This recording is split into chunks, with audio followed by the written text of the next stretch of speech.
Welcome to episode 10 of the Norton Nemesis 1500cc V8 rebuild, and in this episode I'm going to be fitting the new liners and the crankshaft.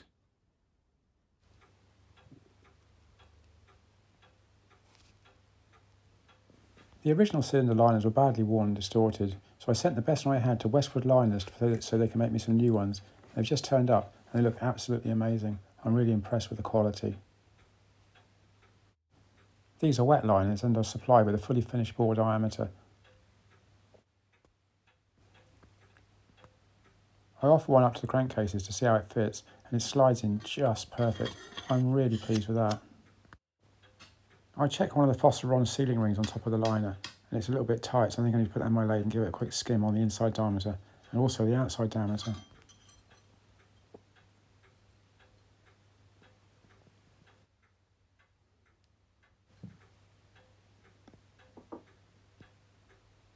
I take the ring over to my lathe, grip it on the inside very carefully with a 3-jaw chuck so it doesn't distort it, and take a very slight skim off the outside.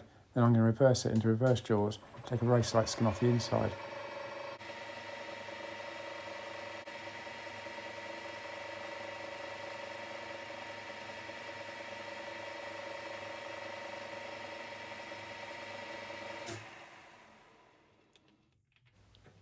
That's a very slight skim taken, so let's take it over to the engine and see how it fits in the crankcases. I'm looking for a nice sliding fit.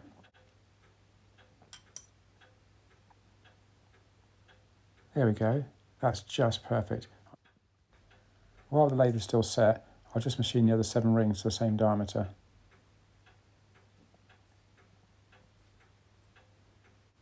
With the outside diameters machined, I'll trial fit them in the engine, and they fit great, so I'm really pleased with that. So now I can set my lathe up to machine the inside diameter so they slide nicely over the cylinder liners.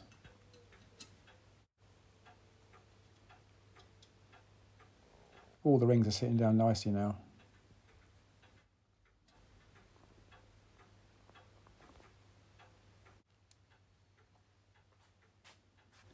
I fit the reverse jaws in my 3-jaw chuck so I can grip the rings very lightly on the outside diameter now and skin the inside. You have to squeeze it just enough to grip the ring but not enough to distort it.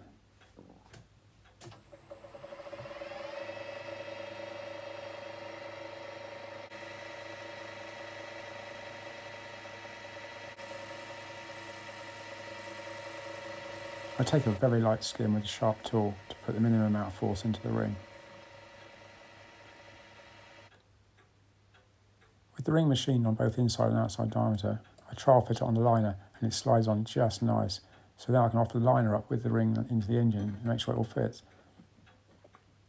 The liner's a bit fiddly getting started because it's such a good size fit, but it does slide in nicely at the end with a gentle push. And the phosphor sealing ring now slides straight on top, down into the groove to make a seal. With the phosphor sealing rings now fitting nicely, the next thing I need to do is set the deck height of the cylinder liners. Above the cylinder block itself is the protrusion. This needs to be about 0.02 of an inch.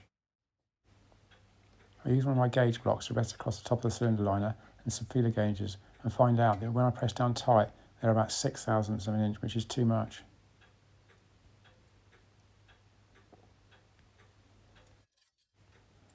This engine doesn't run a conventional cylinder head gasket, it just runs metal to metal contact with smoke rings around the water channels and the phosphor sealing rings around the cylinders, so the minimum amount of crush is needed.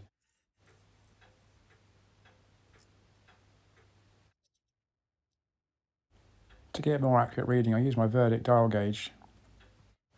Using a magnetic mount stuck to a gauge block, I can slide the stylus from the top of the cylinder liner across to the surface of the crankcases, noting the difference.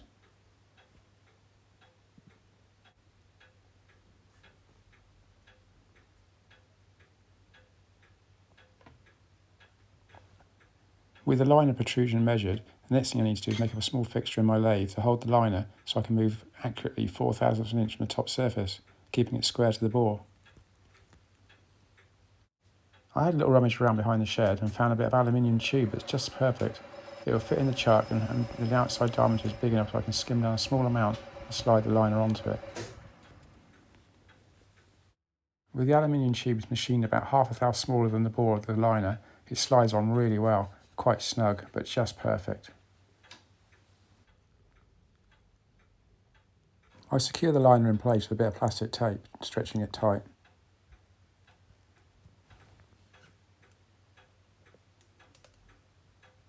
This will hold the liner in place just perfect for a very, very light machining operation. So now I'm going to check the front of the liner is running true. I set my DTI to 0 and carefully rotate the chuck and watch for any movement of the needle.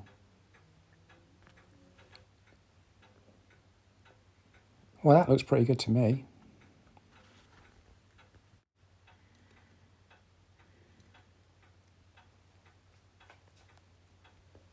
The next thing I'm going to do is move the DTI so that it rests on the edge of the compound slide so I can accurately put on a cut using the dial as an indicator.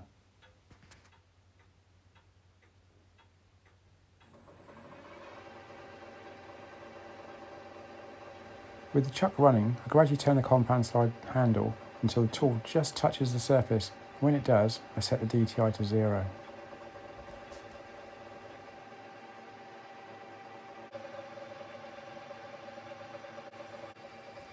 I then adjust the compound slide to put on a 2/1000 inch cut.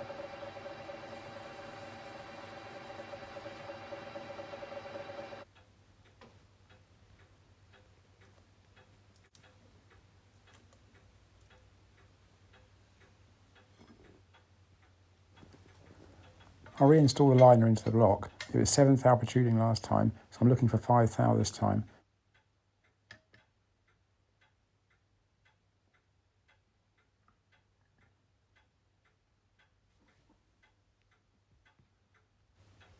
There we go, that's just perfect, 5 thou protrusion. So now I can put it back in the lathe and take a 3 thou cut, bringing it to 2 thou protrusion. It's always a good thing to do it in stages because it's easy to remove the metal, but it's very hard to put it back on.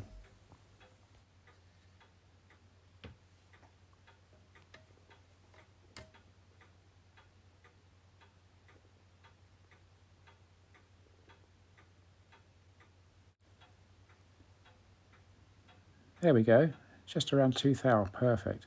So now I'll double check it with my feeler gauges just to make sure, and we're all done. Then I've got to repeat it 7 times for the 7 liners. So here's a 2 thou feeler gauge, and it just slides in nicely, nice and smooth.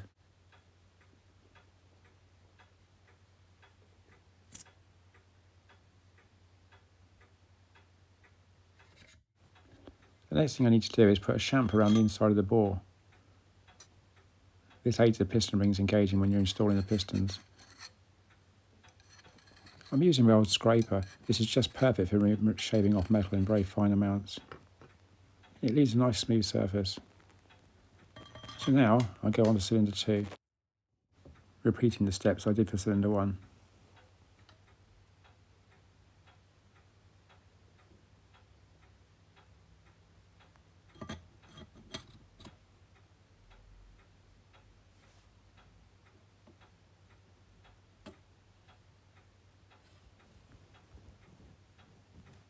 With all the cylinder liners machined to length and now protruding 2/1000 of an inch, I mark them individually to the cylinder block so when I remove them, I can put them back in the same place. And Charlie Weaver's really happy with the progress so far. He pours himself a drink.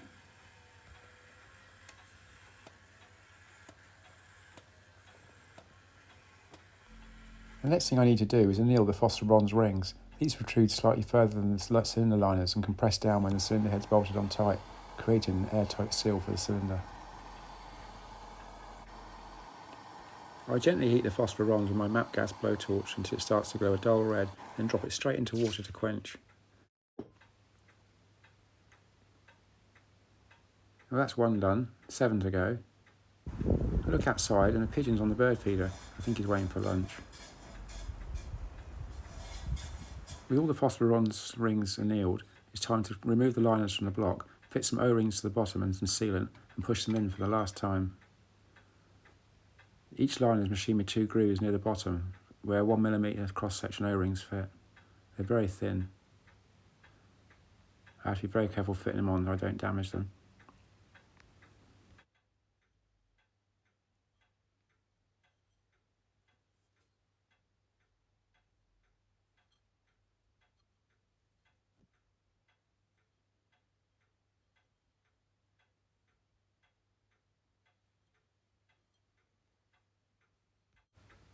With both the O-rings fitted, I put a thin smear of oil on them to make them slide in easier.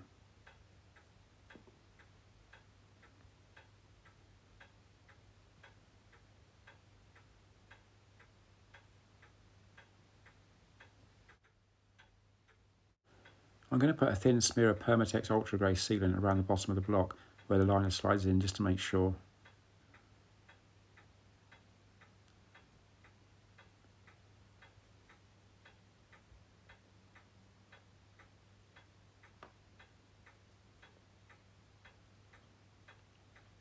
I offer up the liner and gently push down to make sure the O-rings engage nicely, so I get a nice firm, even feel as they slide in.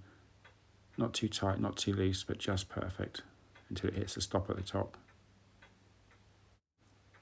I now repeat the process for the remaining cylinders, putting on the O-rings and putting a thin smear of Permatex Ultra Grey at the bottom and sliding them in nicely until they're all home flush with the top, well, sticking up tooth out.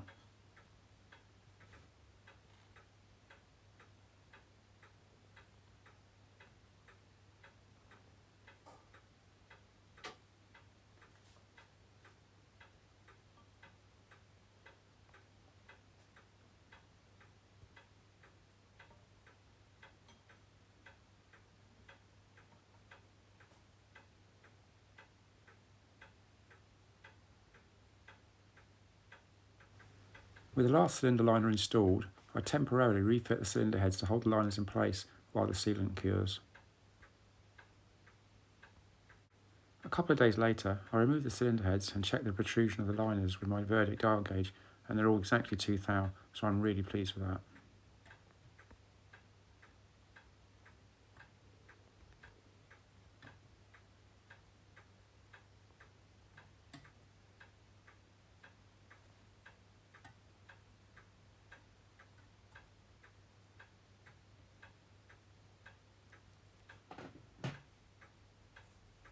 I'm finished with my slip gauge set for now, so I clean the big block and put it back in the box. It's really important that you keep these slip gauges safe because they can be easily damaged.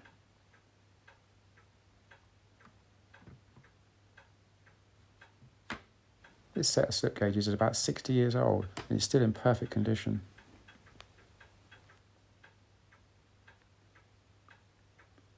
I go in the kitchen to see if Tracy's cooking anything, and she's gone out shopping, but she's left me one cake in the tin, one single lemon cupcake, so I thought, well, that'll do, so I'll have that.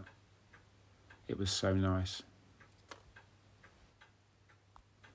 With the liners all fitted, it's now time to fit the main bearing shells into the bottom part of the crankcases, ready to fit the crankshaft.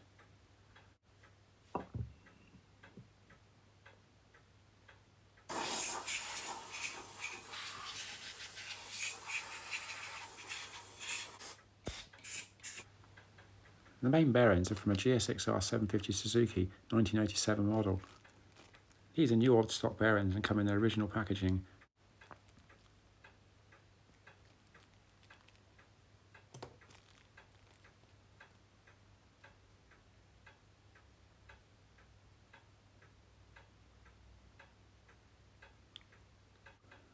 I offer the bearing up to the crankcase and it fits in just perfectly in the journal, and the oil hole lines up nicely. So now I can repeat this for the other 5 bearings.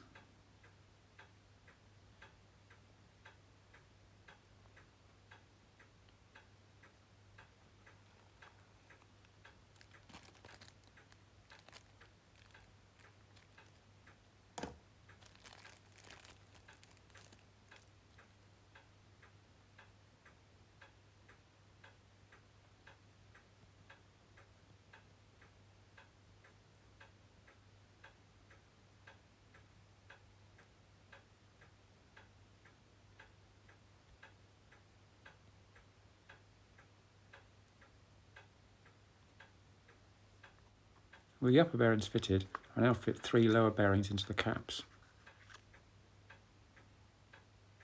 These snap in the same way and have no oil hole.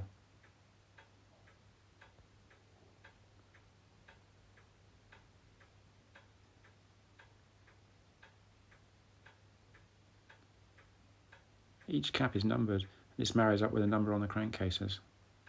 This one's number 1.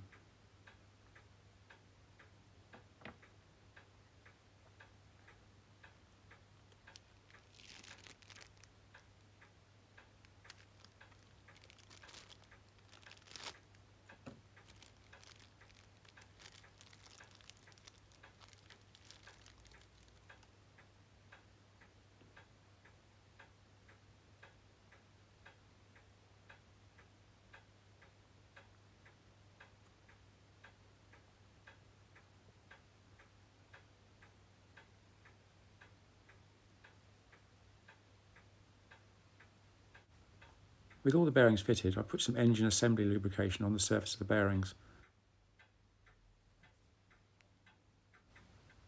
It's quite thick, so I spread it around with an artist's paintbrush.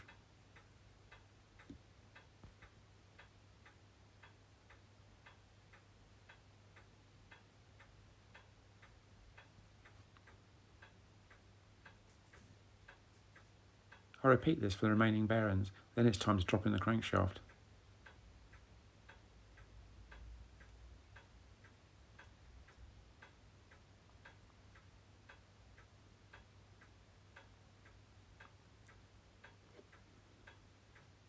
I lower the crankshaft in very carefully, making sure I don't scratch anything as I'm dropping it in, until it rests nicely on the bearings.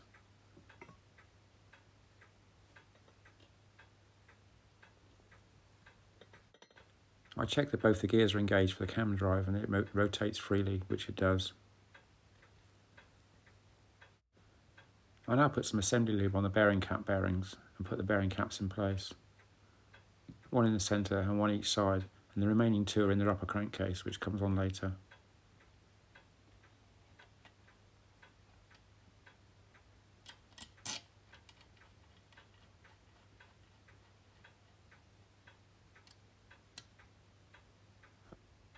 I initially tighten the cap head bolts with an Allen key, checking that the crankshaft rotates at every stage. I'll be torquing them down correctly later on.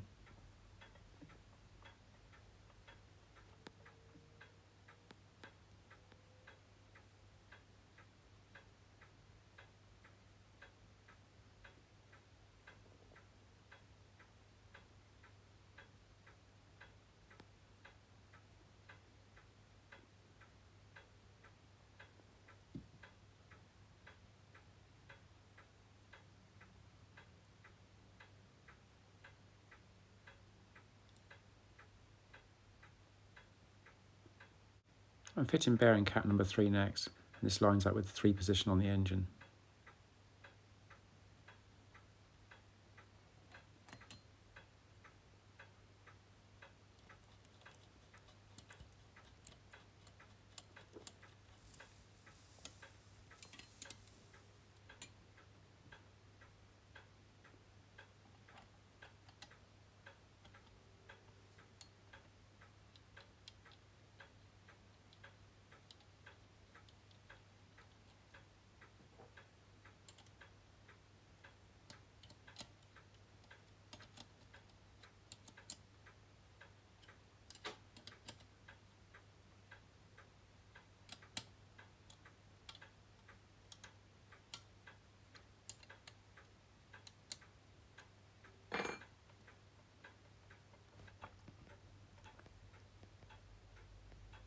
With the 3 main bearing caps fitted, I now use torque wrench to tighten the cap head bolts.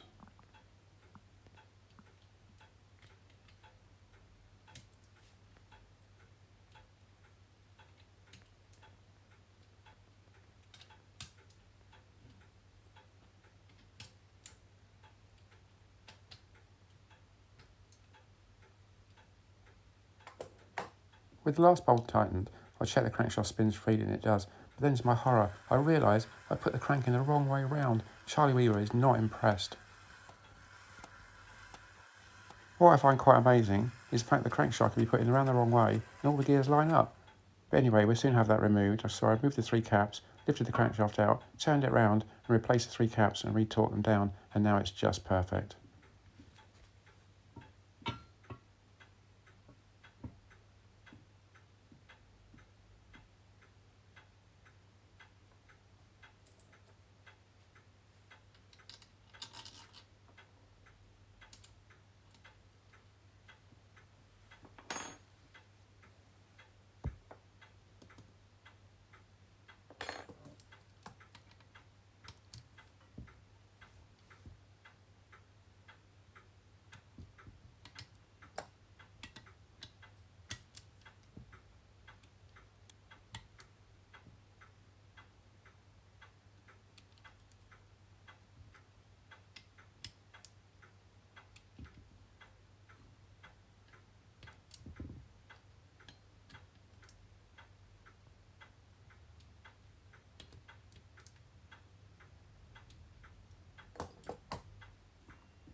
And here you can see the drive gear from the crankshaft lines up with the aperture where the clutch is going to fit. And both cam drive gears turn nice and freely, so that's good. So last of all, I mark the bearing cap bolts with a pen to show that I've tightened them up, because I may not be working on the engine for a couple of days and it's easy to forget what you've done.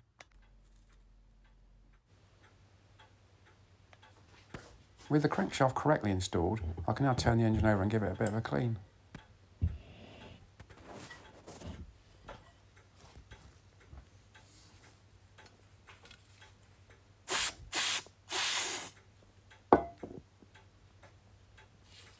I'm just removing some of the gasket sealer that might have got onto the bores when I was installing the liners. And this brake cleaner wipes it straight off, which is really good.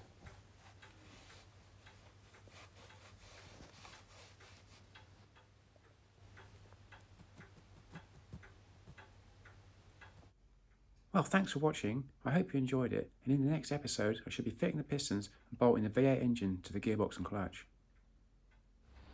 The hedgehogs still come to the garden every night for food, but I haven't had the camera out for a little while, so here's a bit of footage taken earlier in the year.